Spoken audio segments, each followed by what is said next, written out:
Old saying in geopolitics, you can be an empire or you can be a debtor, but you cannot be both. For 80 years, the United States defied this rule. They printed the money and the world accepted it.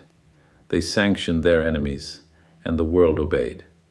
They were the masters of the universe, but this week, the master had to go begging. In Caracas, the United States is doing the unthinkable. After years of trying to destroy Nicolas Maduro, after seizing his planes, freezing his accounts, and putting a $15 million bounty on his head, Washington is suddenly desperate to make a deal. Why? Because the petrodollar is dying, and they need Venezuela's oil to save it. And in Washington, the new Treasury Secretary, Scott Bessent, is facing a nightmare.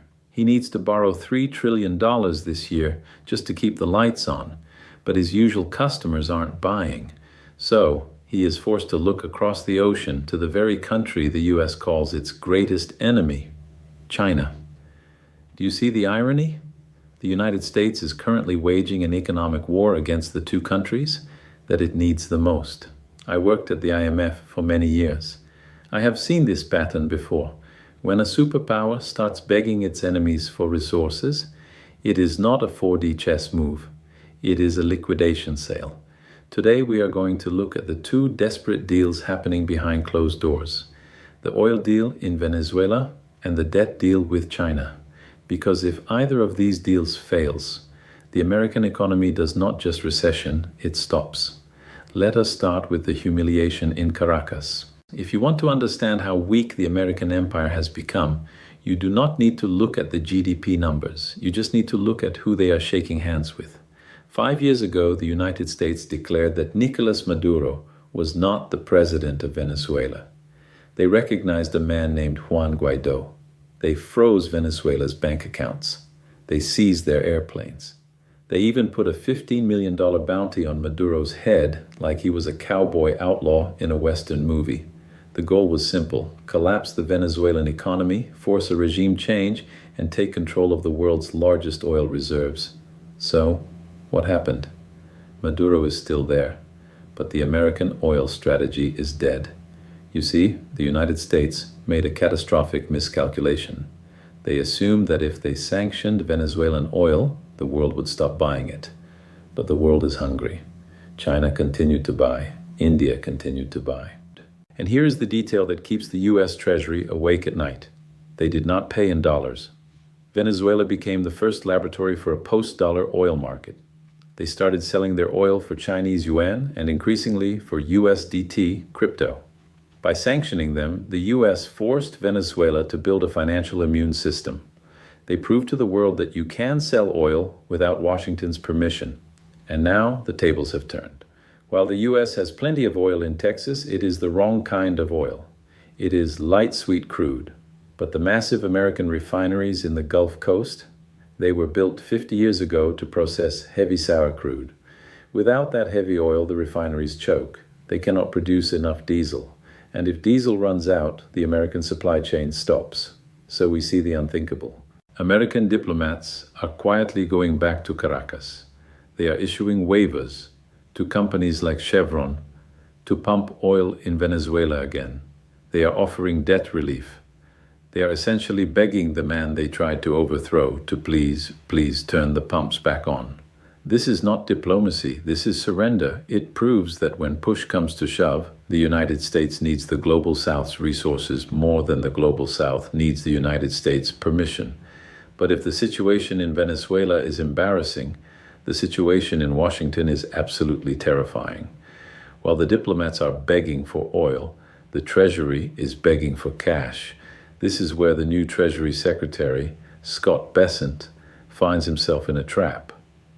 The American public thinks the Treasury Secretary's job is to manage the economy. It is not. His job is to be a salesman. Every single year, the U.S. government spends trillions more than it taxes. To fill that giant hole, they have to sell paper, U.S. Treasury bonds. For decades, this was the easiest job in the world. The entire planet lined up to buy American debt because it was considered risk-free. But this year, the math has broken.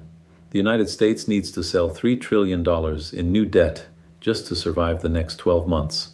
And the question Mr. Besant has to answer is, who is going to buy it? He looks at Japan, traditionally the biggest buyer. But Japan is in a currency crisis. They are not buying American debt. They are selling it to save their own yen. He looks at Europe. They are stagnant, fighting their own recession. He looks at the American banks.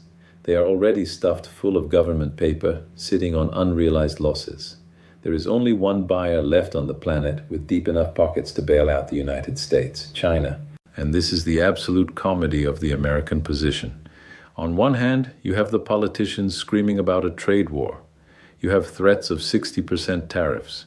You have generals talking about conflict in the Pacific. But quietly behind closed doors, the Treasury Secretary has to pick up the red phone and call Beijing. He has to say, please do not sell our bonds. In fact, please buy more.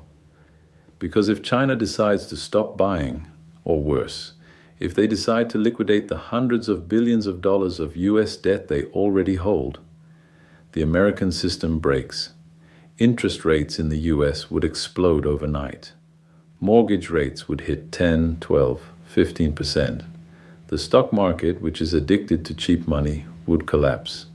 The United States is currently trying to hold a gun to China's head, while China is holding the deed to the United States House. Mr. Besant knows this. He is a hedge fund manager. He understands leverage. He knows that you cannot declare war on your own banker. So while the news channels talk about how tough the US is being on China, the reality is the opposite. The US is trapped. They need China to fund their deficit, and China knows it. They are watching Mr. Besant sweat. They know that without their money, the American dream cannot pay its monthly mortgage. When you put these two stories together, Venezuela and China, you see the full picture of the collapse. For 50 years, the American superpower rested on two pillars. Pillar number one was the petrodollar.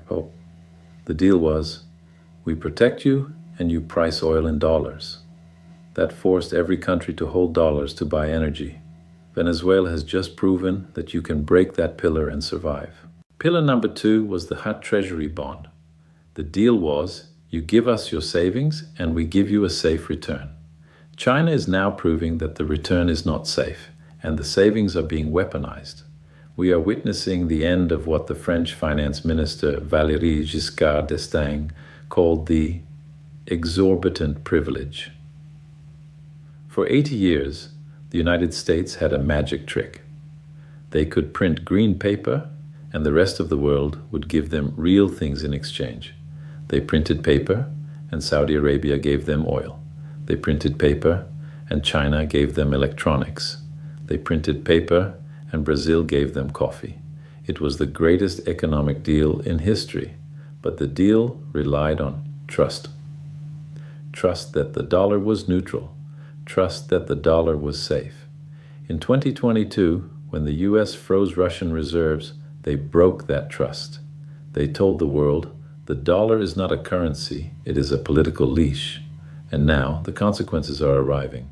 While Washington runs around trying to put out these fires, the BRICS nations are simply building a new plumbing system. We are seeing a massive shift to bilateral trade. Brazil is selling food to China in yuan. India is buying oil from Russia in rupees. We are settling our trades without touching the US banking system. The R5 project, real, ruble, rupee, renminbi, rand, is moving from a theory to a necessity. We are not trying to destroy the dollar. The United States is doing a fine job of that by itself. We are simply building a lifeboat. The United States is entering a new phase. I call it the imperial liquidation. They are forced to make deals they hate. They have to tolerate Maduro. They have to tolerate a strong China, not because they have become nicer, but because they have become poorer. The US is not invited to the new table, and for the first time in history, they cannot afford to buy their way in. So, what happens next? The United States government will likely try to save face. They will call the New Deal with Venezuela a humanitarian gesture. They will call the begging mission to China strategic macroeconomic cooperation. But do not be fooled by the headlines. The reality is that the US economy is cornered. They have run out of leverage. When you are an empire, you dictate terms. When you are a debtor, you accept terms. And right now, Washington is accepting terms from the very people it tried to destroy. The United States will eventually have to make a choice between two devastations. They can either default us on their debt, tell the world we cannot pay, which would bankrupt the global financial system instantly, or they can inflate their way out. They can print the money they cannot borrow.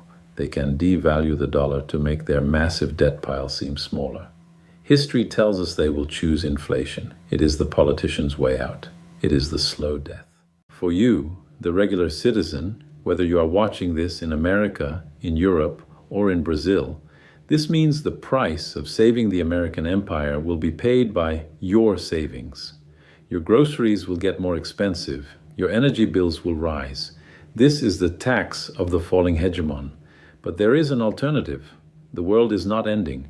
It is just changing management. The rise of the multipolar world, led by the BRICS, is not a threat to be feared. It is a return to balance. It is a return to sanity. It is a return to an economy based on real resources, not weaponized paper. The unthinkable deals you saw in the news this week are just the beginning. The era of the dollar is closing. The era of the real economy is beginning. My advice to you is simple. Do not listen to what the US politicians say. Watch who they are shaking hands with, because while they talk about strength, they are shaking hands with the people who hold their debt and their oil. The transition has already happened. The world just hasn't realized it yet.